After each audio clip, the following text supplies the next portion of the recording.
નમસ્કાર ખેડૂત મિત્રો, જય દ્વારકાધીશ અને પશુપાલક મિત્રોને જય ઠાકર. મિત્રો તો કન્ટિન્યુ વિડીયો બનાવવામાં હજી એટલી તકલીફ પડે છે કેમ કે હજી તો લગ્ન પ્રસંગ અને ખેતીના કામ પણ ચાલુ છે. તો આપણે આજે કંઈક નવો નક્કોર વિડીયો લઈને આવી ગયા છે ચેનલની ઉપર. મિત્રો, જીરાના તો વાવેતર ને જીરાના શોખીને ઘણા હોય અને આ ખરેખર આપણે આજુબાજુના ખેડૂના અથવા તો કોઈ બહારથી ખેડૂ જ્યારે આપણે વિડીયો કોલ કરી અને એના જીરા બતાવે ત્યારે આપણે એમ થાય કે આપણે તો ખાલી નિમિત્ત માત્રામાં જ મહેનત કરી છે. તો આવા જ વિડીયોની અંદર એક તમને બતાવવા જઈ રહ્યો છું. વોટ્સએપની અંદર મને એના વિડીયો નાખી દીધા, કદાચ થોડાક ઝાંખા આવે કેમ કે એ ભાઈને પીડીએફથી મોકલતા ના ફાવતું હોય અથવા તો મોબાઈલની કેમેરા ક્વોલિટી થોડીક ઝાંખી પડતી હોય, એના લીધે આવે એ પ્રમાણે જોઈ લેજો તમે. જીરું મેં એક દી વિડીયો મૂક્યો હતો કે ભાઈ ફલાણા કે ભાઈ ઢીકડાભાઈનું જીરું છે, ગોઠણ ગોઠણ સામેનો વલ.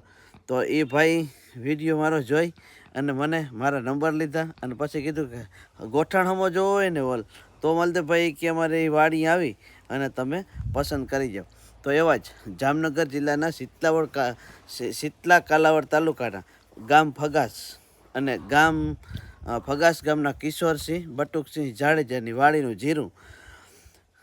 જેટલા દર્શક મિત્રો આ વિડીયો જોઈ રહ્યા એને ત્યાં જઈ અને જોઈ આવવાની છૂટ છે. જમીન એટલે કાંકરીવાળી જમીન છે, એટલી જાડી ગોરાડું જમીન પણ નથી, એટલી બધી માટીવાળી પણ જમીનની અંદર જે ફળદ્રુપતા અને જે છે કિશોરભાઈ એની મહેનત ને ખરેખર ધન્યવાદ દેવો પડે.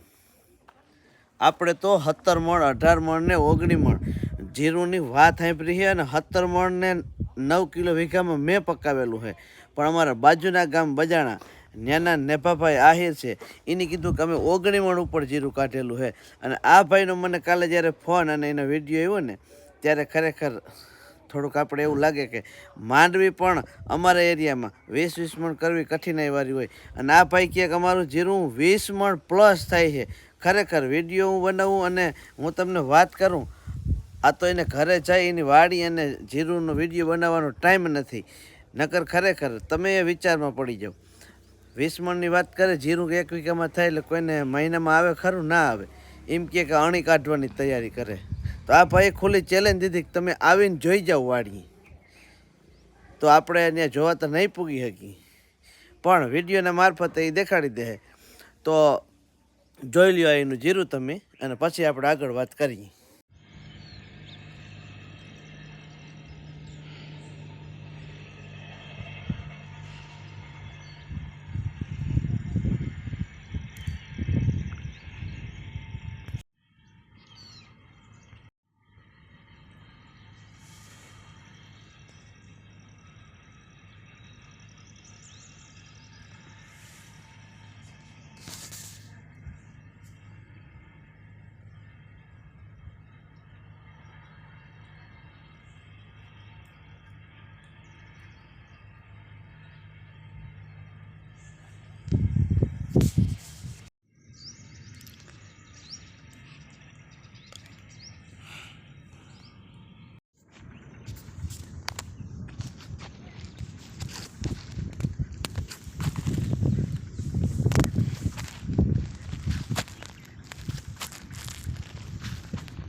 તો મિત્રો જોયા ને તમે જીરાના વિડીયો, જે પાણી હાલે છે ને એ પાણી એની હાલ હું તમને ખરેખર વાત કરીશ ને તો વિચાર પડી જાય. કેમ કે મેં જેવા જેવા અખતરા નથી કરેલ ને એવા ભાઈ અખતરા કરી અને મને વિડીયો મોકલશે. 68 થી 70 દિવસે એકી માલદેભાઈ જીરું વળતું નથી એટલે કે હજી પાક નથી દેખાતો. માળ પછી માળ, માળ પછી માળ, માળ પછી માળ આવ્યા રાખે છે. તો એની ઉપર એક માળ આપણે દઈ દઈએ કે 70 દિવસે પાણી પાઈ દીધું. 68 થી 70 દિવસે પાણી પાયું એની જીરાની અંદર અને ટ્રાય કરી એટલે એને એમાં સારું લાગ્યું. હજી આ તો જીરામાં કુણે ફે એટલે એની જીરું જેટલા વીઘાનું હોય એટલા બધામાં પાયું છે. અને ત્યાર પછી એની ટ્રીટમેન્ટ વિશેની વાત કરું તો 2 વાર ગેલેલિયો માર્યો હતો એની જીરાની અંદર. હજી હાલમાં કૂણો ફે અને જીરું છે પણ જોરદાર. અને ત્યાર પછી 005234 05234 0050 એટલે કે 0050 છે એની અંદર પોટેશિયમ સલ્ફેટ એટલે કે પોટાશ આવે છે. તો મિત્રો આ રીતે કંઈક ટ્રીટમેન્ટ કરે છે જીરાની. અને જ્યારે 05234ની અંદર ફોસ્ફરસ અને પોટાશ મોનો પોટેશિયમ જેને કહેવાય, તો આની અંદરથી શું થાય કેમ કે આપણે આ વસ્તુ હજી કોઈ દી વાપરેલી છે નહીં. જે આ ઓગણી આવે ને વોટર સોલ્યુબલ એની વયની 0050 05234 આ એ પણ આવું જ કંઈક આવે છે. એ જ્યારે ફૂલ ફાલની અવસ્થા હોય, દાણો એકદમ ભરાવદાર અને એકદમ મજબૂત થાય, ફ્લાવરિંગનો ટાઈમ હોય ત્યારે ફૂલ ઝાઝા આવે, જે ડાળીમાંથી આપણે કંઈક જે ફૈડું ફૂટતી હોય એ ડાળીઓનો વિકાસ થાય, ઝાઝી કુણપ ફૂટે એ માટેના આવે છે. પણ આપણે એનો ઉપયોગ કરેલો નથી, ખાલી એની વાત આપણે વિડીયોની અંદર દર્શાવતા હોઈએ. પણ NPK, નાઇટ્રોજન, ફોસ્ફરસ અને કેલ્શિયમની માત્રા એનામાં પૂરતી પ્રમાણમાં હોય અને જે કંઈ છોડને જરૂર પડતી હોય, બોરોન છે, નાઇટ્રોજન છે, કેલ્શિયમ છે, ફોસ્ફરસ છે, સલ્ફેટ છે અને આપણે સલ્ફર છે, કે તો લગભગ જીરુંના પાકને અને મગફળીના પાકને સલ્ફર વધારે પડતો ઉપયોગ આવતો હોય. તો આપણે વધારે પડતા સલ્ફર ઉપયોગ કરવાનું કહેતા હોય ને વધારે પડતી સલ્ફરયુક્ત દવા ઉપયોગ કરવાનું કહેતા હોય. તો આનાથી વધારે તમારે જીરું જોવું હોય તો આ ભાઈની હું તમને કોમેન્ટમાં કહેજો, હું તમને ફોન નંબર પણ આપી અને તમારે એ ભાઈની વાડીએ જઈ અને રૂબરૂ જોઈ આવવાની પણ છૂટ છે. કેમ કે એની આપણે બાપુ દાયરો છે દરબાર, આ લોકોએ ઠેકી વગાડીને કીધું છે કે તમે આવીને જોઈ જાઓ, ખાલી કીધું અને સાંભળાયું નહીં. આપણી વાડી આવી અને એકવાર રૂબરૂ જોઈ જાઓ કેવી જમીનની અંદર કેવું જીરું છે ને એ ખરેખર મિત્રો પહોંચાણ નથી થાય. બાકી નકર આ જીરું જોવા જવાની ખાસ જરૂર છે. કેમ કે હું રોગો વિડીયાની સામે ઊભો હું છે ને બંબડા દઉં ને તો વિશ્વાસ ના આવે, પણ આજે આમ જીરાનું ખેતર હોય એની અંદર ઊભી અને વિડીયો બનાવતો તો તમને પણ વિશ્વાસ આવે. કેમ કે એ ભાઈ ફોટા વિડીયો નાખ્યો એ આપણે જોયો, પણ આપણે રૂબરૂ જોઈ તો એનાથી વધારે પણ મજા આવે. તો આવજો મિત્રો, આનાથી વધારે બીજા પાછા નવા વિડીયોની અંદર. તો મળશું કાલે બીજા વિડીયોમાં. ત્યાં સુધી જય દ્વારકાધીશ, હર હર મહાદેવ.